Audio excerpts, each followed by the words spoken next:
Olá, aqui é a Sora e hoje vamos falar de um dos maiores crossovers da cultura pop. E não, eu não estou falando de quando os Power Rangers encontraram as Tartarugas Ninja ou de quando dois grandes ícones do terror resolveram se enfrentar, mas sim do confronto entre dois dos alienígenas mais queridos do cinema, aliens e predadores.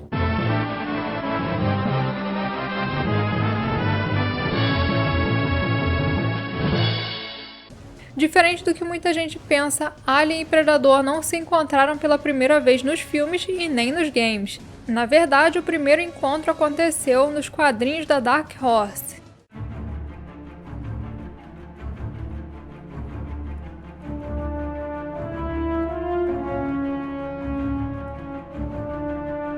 Tudo começou em 1989, ano em que o Cruzado de Capa estreava nas telonas e franquias como Alien, Predador e Exterminador do Futuro estavam bombando, deixando os fãs ávidos por mais histórias desses universos. Como a produção de filmes era bem mais demorada, as histórias acabavam se expandindo nos quadrinhos, e nessa época apareceu muita coisa ruim, coisas absurdas, só que também vieram algumas boas surpresas. A Dark Horse estava em busca de um potencial crossover com a DC. Foi quando Chris Warner, na época editor da Dark Horse, propôs a criação de uma história bem mais atrativa, uma união entre dois dos alienígenas mais populares da época, aliens e predadores. Então, em 89, chegava nas prateleiras a Dark Horse Presents 34, e nessa edição da série de quadrinhos antológica estava a primeira parte da história, que colocaria os alienígenas para se enfrentarem pela primeira vez, mas não sem antes fazer um suspense. Na minissérie com o roteiro de Randy Stradley e a arte de Philip Norwood, que começa com a história Aliens, temos uma narração feita na forma de uma conversa entre dois pilotos da Chigusa Corporation, chamados Tom e Scott, que no decorrer da história ficam filosofando sobre diversos assuntos, como sobrevivência, exploração de outras espécies e o funcionamento da natureza. No início, quando eles estão conversando lá na nave Lector, passa por eles um grande objeto metálico, viajando em velocidade alta demais para ser qualquer coisa pertencente ao ser humano. Esse objeto é uma nave, e aí nós vemos o interior dela, onde existem muitos ovos de xenomorfos sendo transportados por maquinários estranhos em um lugar que lembra bastante uma fábrica. No fim do processo, esses ovos são colocados em cápsulas, e então nós conhecemos também a origem desses ovos, que era uma rainha aprisionada. Depois de mostrar todo o processo de transporte e preparação dos ovos, Aliens acaba com uma pergunta: onde os predadores se encaixam em tudo isso? A resposta veio na próxima edição, em Predator. Ainda com narração filosófica dos dois pilotos solitários, vemos que a nave também é habitada por um predador. Ele observa suas armas e parece estar se preparando para alguma coisa muito importante. Não demora pra gente descobrir que, na verdade, esse predador não está só. A nave abriga um grupo de predadores que constantemente briga entre si por liderança. Mas apesar da pancadaria, no fim o grupo sai unido para uma caçada e então nós passamos a entender a utilidade daqueles xenomorfos na nave. Já ligou os pontos aí, né?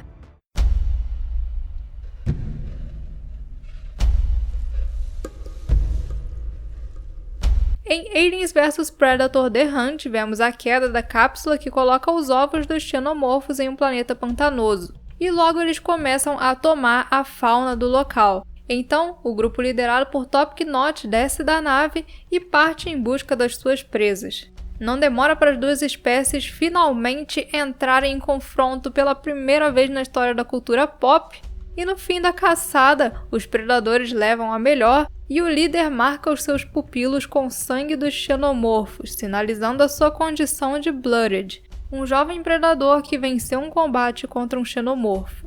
Nessa história, como os aliens e predadores não falam, a HQ traça paralelos entre a conversa dos pilotos e o que está acontecendo com os aliens e predadores. E foi nela que nós vimos pela primeira vez muitas coisas que seriam incorporadas futuramente ao universo dessas franquias, como o hábito dos predadores de manter uma rainha aprisionada para as caçadas e a marca feita com sangue ácido nos guerreiros. Essa minissérie se encerrou em fevereiro de 1990 e teve a sua história continuada na série em 5 edições Aliens vs Predator, publicada pela Dark Horse entre junho e dezembro do mesmo ano. Randy Stradley estava de volta como roteirista e Phil Norwood estava de volta ao time das artes, dessa vez em conjunto com o cara que praticamente originou tudo isso, que foi o Chris Warner. A história de Aliens vs Predator se passa no planeta Colônia Ryushi, um local onde são criados animais chamados Rints, que posteriormente são levados para a Terra para servir de transporte e alimento para os seres humanos. Tom e Scott, que são os pilotos da história anterior, são justamente 2 funcionários da gigante Chigusa que estão indo até esse planeta para buscar os Rints e levar para a Terra. Só que a rotina da colônia é interrompida quando um grupo de predadores chega para uma caçada de iniciação, acreditando ser aquele um planeta inabitado. O grupo liderado por Dachshund libera em Ryushi os ovos de xenomorfos, que logo tomam os corpos dos Rints. Mas quando eles pousam no planeta para iniciar a caçada, são surpreendidos com a presença de quem? Dos seres humanos.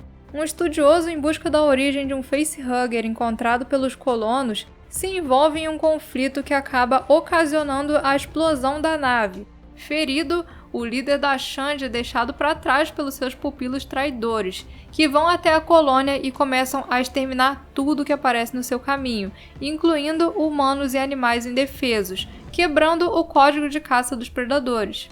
Enquanto isso, um ninho de xenomorfos é formado dentro da nave da Chigusa, a Lector. Dachshund é recuperado pelos humanos e vê a administradora da colônia, uma mulher chamada Machiko Noguchi, lutando com todas as suas forças para proteger os seus companheiros em meio a todo aquele conflito com criaturas que eles nunca tinham visto na vida. Quando um dos predadores rebeldes invade o local onde Dachshund estava e tenta matar uma mulher, o líder Yautja finalmente se liberta das suas amarras e resolve as coisas do jeito dos predadores, eliminando o seu pupilo traidor. E então os eventos levam Dachshund a ajudar os humanos no controle daquela infestação. Nesses eventos ele se admira com a bravura da Machiko, que luta ao lado do predador, e no fim de tudo é quem elimina a rainha dentro da Lector. Mas o líder Yautja, já ferido pela explosão, não resiste ao seu último combate. Então, com suas últimas forças, Dachshund dá a ela a marca de um guerreiro Blooded, feita com sangue de xenomorfos. A primeira história de Aliens vs Predator acaba assim, com Machiko sozinha com seus pets em Ryushi, aguardando o retorno dos predadores em busca da nave caída, enquanto exibe com muito orgulho o seu troféu. E se você se interessou em saber mais sobre essa personagem, nós temos um vídeo especial sobre ela, o link vai estar aí na descrição para vocês conferirem. Vale mencionar que posteriormente essa história ganhou uma excelente novelização chamada Aliens vs Predator Prey, que foi publicada pela Bantam Spectra e escrita por Steve Perry junto com a sua filha Stephanie Perry. Esse livro é uma leitura muito recomendada para quem é fã de Predador, porque ele estabeleceu muito do que nós temos hoje em dia sobre a cultura dos predadores e foi o primeiro lugar onde nós vimos a palavra Yautja, muito usada atualmente para se referir aos caçadores intergalácticos. Posteriormente, houve uma tentativa de adaptar a primeira história de Alien vs Predador para o cinema, com um roteiro escrito em 1991 por Peter Briggs, chamado The Hunt Aliens vs Predator.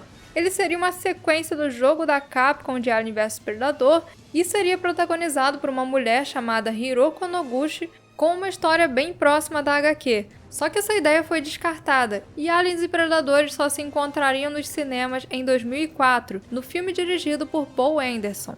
Apesar de bem diferente, nós conseguimos ver ainda um pouco da influência dos quadrinhos de Alien vs Predador no filme. Nós vemos os predadores usando os aliens para caçadas de iniciação, os aparatos usados para aprisionar o alien rainha, e até mesmo uma união entre um predador e uma mulher.